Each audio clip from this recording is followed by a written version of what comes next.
Hello everybody, एक बार फिर से आपका स्वागत है आपके अपने यूट्यूब चैनल पर जिसका नाम है सक्सेस हरियाणा।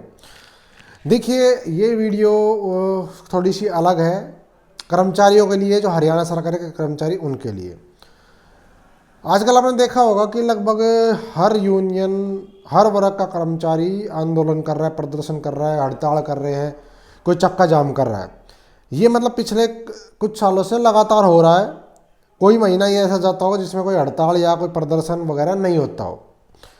अब मेन बात ये कि जी ऐसा माहौल क्यों बना, क्या ऐसी स्थिति है, क्या मतलब ऐसी क्या ज़रूरत आ गई कि हर तरफ हड़ताल, प्रदर्शन और धरने वगैरह चल रहे हैं। सरकार से ऐसी क्या नाराज़गी है, इस मुद्दे पर बात करूंगा कि कर्मचारी वर्ग है वो मतलब सरकार की इमेज खराब कर रहा है या सरकार कर्मचारी वर्ग की जानबूझ के सुनवाई नहीं कर रही है, किधर से कमी है, कौन अपनी जगह सही है, क्या है, वो बात करेंगे इस वीडियो में।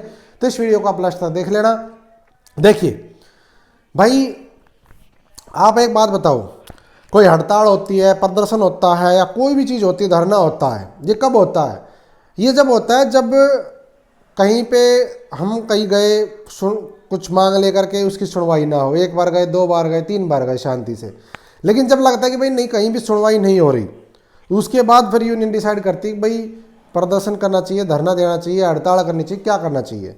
क्योंकि एकदम से नहीं होता कि आओ हड़ताल, नहीं, पहले शांतिपूर्वक मांग रखी जाती है विधायकों के थ्रू, मंत्रियों के थ्रू, या मतलब सरकार डीसी तहसीलदार के थ्रू ज्ञापन देकर किया जाता है। लेकिन जब उसके ऊपर कोई कार्रवाई नहीं होती, जब ये सब करे जाते हैं।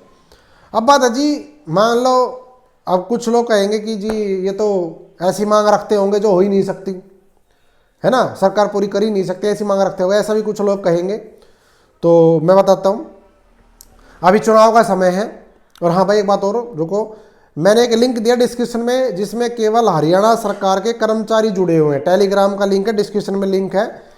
सभी कर्मचारी से अनुरोध है, अगर आप हरियाणा सरकार के पक्के कर्मचारी हो तो आप उस ग्रुप को ज्वाइन कर लो। वहाँ पे आपको बहुत ज़्यादा मदद मिलेगी। एक दूसरे से आप कुछ भी, आपको नौकरी करने में किसी प्रकार की परेशानी आती है, कुछ रूल जानना है, कुछ भी जानना है, वो आप वहाँ पे पूछ सकते हो। ओपन है, टेलीग्राम का ग्रुप है, और बहुत सारी वीडियो मेरे चैनल पे बनी हुई है, सर्विस रूल से रिलेटेड, देखना चाहते हो देख लेना। हाँ, मैं कह रहा था कि जी चुनाव का समय है, अब सरकार और यूनियन दोनों के लिए गोल्डन चांस है। कैसे? सरकार के लिए गोल्डन चांस ये है कि सरकार कर्मचारियों की मांगे मान करके एक पासा फेंक सकती है, उनको खुश कर सकती है, जो वोट के रूप में उनको मिल सकता है। अब कर्मचारियों के लिए इसमें अच्छा क्या है, कर्मचारियों के लिए अच्छा क्या है, अगर थोड़ा सा जोर लगाएं तो चुनाव का माहौल है, सरकार गंभीरता से लेगी। क्योंकि अगर सरकार गंभीरता से नहीं लेगी तो विपक्षी तो लपकने के लिए तैयार बैठे हैं। तो कर्मचारियों के लिए भी गोल्डन चांस है अभी चुनाव से पहले। अब आ जाओ जी, मांग ऐसी क्या है कि जो सरकार नहीं मानती? भाई ऐसा क्या हो गया कि सरकार मान ही नहीं रही है कुछ भी? तो जितना मैंने देखा है, जैसे मैंने लगभग 7-8 यूनियन के मांग पत्र मैंने देखे आ जाते हैं, कभी कहीं से, कभी कोई धरना है उसका मांग पत्र आ जाता है मेरे पास, मैं भी यूनियन का लीडर हूँ। तो कुछ मांगे तो ऐसी है जिसके ऊपर सरकार को विचार विमर्श करना पड़ेगा।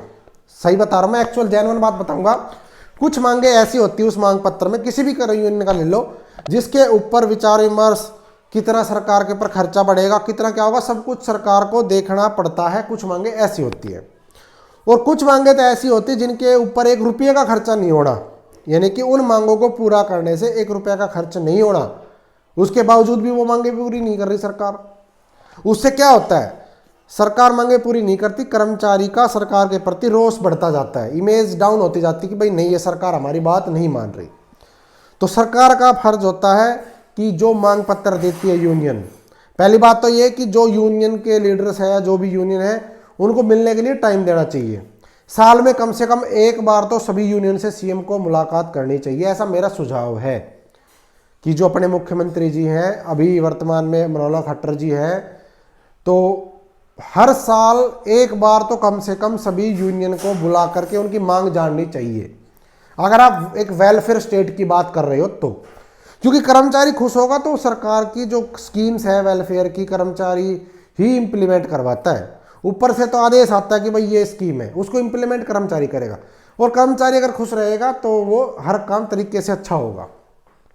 तो इसलिए कम से कम उन मांगों को तो तुरंत पूरा कर देना चाहिए जिनके ऊपर 1 रुपए का खर्चा नहीं होता, लेकिन वो भी पूरी नहीं होती। अब वो पूरी क्यों नहीं होती, तो उनका जो मेरा आइडिया कहता है वो इसलिए है कि जो देखो कोई भी सरकार, कोई भी मंत्री डायरेक्ट यूनियन की मांगों को पढ़ के सहमति नहीं देता। वो अपने जो भी IAS अधिकारी उनसे विचार विमर्श करता है। तो या तो जो भी अधिकारी सरकार को सलाह देते हैं या तो वो गलत सलाह दे रहे हैं, ठीक है, क्योंकि ऐसा नहीं हो सकता कि एक भी मांग पूरी ना हो। लगभग आधा मांग पत्र तो ऐसा होता है जिसमें मतलब आप ये मान लो कि एक ही बार पढ़ने से वो पूरी हो सकती है। आधा मांग पत्र ऐसा होता है, और जो आधा मांग पत्र उस पर ऐसा होता है कि भाई उसके ऊपर विचार विमर्श करना पड़ेगा, महीना 1.5 महीना लगेगा कि क्या इसमें हो सकता क्या नहीं हो सकता, लेकिन उसमें से आधा भी पूरा नहीं करता। अब वो क्यों नहीं करते, वो सलाह है तो गलत देते हैं, जो भी है वो है।